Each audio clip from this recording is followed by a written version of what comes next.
नमस्कार, आप देख रहे हैं समाचार 18 न्यूज और आज हम ये खबर दिखाएंगे उत्तर प्रदेश के कानपुर नगर से।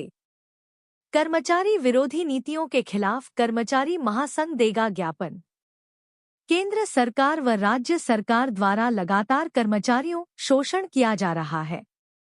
सरकार लगातार नए नए नियम बनाकर कर्मचारियों को परेशान कर रही है।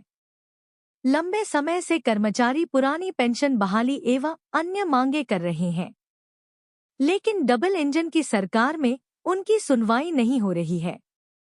हालात अगर यही रहे तो पूरे देश का कर्मचारी एकजुट होकर सरकार के खिलाफ हल्ला बोलने के लिए मजबूर होगा।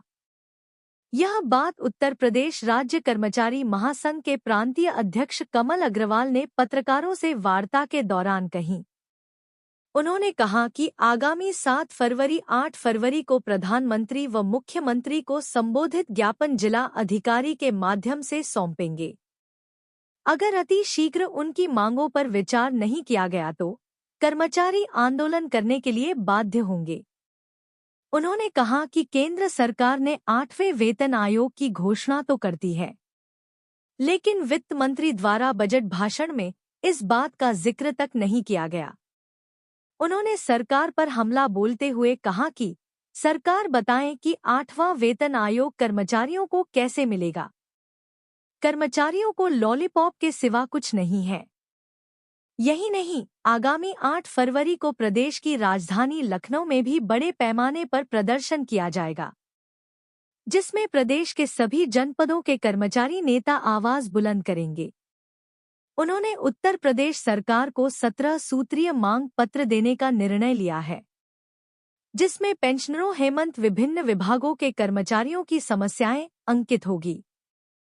सरकार लगातार निजीकरण पर निजीकरण किया जा रही है, जिसका विरोध अब शुरू हो गया है। कर्मचारी किसी भी हालत में निजीकरण को स्वीकार नहीं करेंगे, फिर चाहे इसके लिए उन्हें सड़कों पर ही क्यों न उतरना पड़े। डबल इंजन की सरकार पूरी तरीके से कर्मचारियों के विरोध पर काम कर रही है।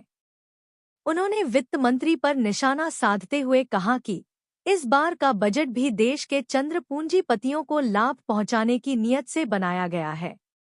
इस बजट में ना तो कर्मचारी का ख्याल रखा गया, ना ही मध्यम वर्ग परिवार का, जिसके चलते कर्मचारियों में सरकार के खिलाफ खास रोष व्याप्त है। वार्ता में मुख्य रूप से असद समीम खान, रविंद्र कुमार माथुर, सुरेश कुमार आदि लोग मौजूद रहे। उत्तर प्रदेश के कानपुर नगर से जिला ब्यूरो चीफ सागर गुप्ता की खास रिपोर्ट। हम कमल अग्रवाल उत्तर प्रदेश राज्य कर्मचारी महासंघ के प्रांतीय अध्यक्ष हैं। अखिल भारतीय राज्य सरकारी कर्मचारी महासंघ के आह्वान पर दिनांक 7 व 8 फरवरी 2025 को संपूर्ण भारतवर्ष के प्रत्येक राज्य में 2 दिन का 24 घंटे का राष्ट्रीय विरोध दिवस मनाने का आह्वान किया गया है, जिसके निर्णय पर सहमति व्यक्त करते हुए उत्तर प्रदेश राज्य कर्मचारी महासंघ 7 फरवरी 2025 को उत्तर प्रदेश के समस्त जिलों में जिला मुख्यालयों पर माननीय प्रधानमंत्री महोदय एवं माननीय मुख्यमंत्री महोदय उत्तर प्रदेश सरकार को 17 सूत्री ज्ञापन को सौंपेगा एवं 8 फरवरी 2025 को लखनऊ की राजधानी उत्तर प्रदेश की राजधानी लखनऊ में स्वर्गीय बीएन सिंह की प्रतिमा केडी सिंह बाबू स्टेडियम सरोजिनी नायडू पार्क से एकत्रित होकर राज्य कर्मचारी पैदल मार्च करते हुए जिलाधिकारी कार्यालय लखनऊ जाएंगे और संबंधित 17 सूत्री मांगों का ज्ञापन माननीय प्रधानमंत्री महोदय और मुख्यमंत्री महोदय का उत्तर प्रदेश सरकार को जो संबोधित होगा वो उनके माध्यम से उनको प्रेषित करेंगे। में हमारे कर्मचारियों की अनेकों समस्याएं हैं, उसकी कुछ बिंदु निम्न प्रकार हैं। सबसे पहले, जिस प्रकार हमारे देश में चर्चा हो रही है एक देश एक चुनाव, एक देश एक टैक्स, परंतु एक देश में 3 प्रकार की पेंशन की व्यवस्था की गई है, जिसमें एक पेंशन है पुरानी पेंशन व्यवस्था, जिसका लाभ सांसद, विधायक, जितने राज्यसभा सदस्य हैं, विधान परिषद के सदस्य हैं, उनको उसका लाभ मिल रहा है। और 1 अप्रैल 2005 के बाद से राज्य कर्मचारियों को उत्तर प्रदेश में इस लाभ से वंचित करते हुए राष्ट्रीय पेंशन योजना का तहत लाभ देने की बात कही गई है। और अब जो है एक नया नोटिफिकेशन गजट भारतवर्ष वाला जारी कर दिया गया है, जिसमें उसको एकीकृत पेंशन योजना का लाभ में शामिल होने के लिए कहा जा रहा है केंद्रीय कर्मचारियों को। इससे हमारे जो 1 अप्रैल 2005 के बाद के राज्य कर्मचारी हैं, उनको भारी नुकसान उठाना पड़ सकता है और उसमें भी उनको 10 साल की मिनिमम सेवा और 25 साल की सेवा पर पेंशन दिए जाने का प्रावधान है, जो कि 2 प्रकार से बहुत ही गलत और अनुचित प्रकार से उसको जारी किया गया है। उसमें संशोधन किए जाने की नितांत आवश्यकता है और हम तो ये कहना चाहते हैं राज्य कर्मचारी महासंघ के माध्यम से कि उसको निरस्त किया जाए और समस्त कर्मचारियों को पुरानी पेंशन की योजना लागू की जाए, क्योंकि जब पूरा जीवन वो अपना नौकरी पर बर्बाद करते हैं, देते हैं, तो सामाजिक सुरक्षा के रूप में जो उनको पेंशन दी जाती है वो उनको मिलनी चाहिए।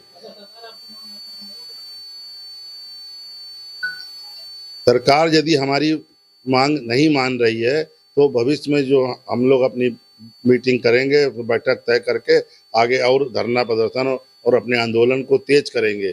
इसके साथ ही 16 जनवरी 2025 को ज्ञात हुआ कि भारतवर्ष में 8वें वेतन आयोग का गठन कर दिया गया है, परंतु 1 फरवरी 2025 को माननीय वित्त मंत्री महोदया द्वारा उसके लिए 8वें वेतन आयोग के वेतन के लिए 1 जनवरी 2026 में वेतन का प्रस्ताव नहीं किया गया है। इससे हमारे कर्मचारियों में अत्यंत निराशा की भावना है और वह आशा भरी निगाहों से भारत सरकार को देख रहे हैं।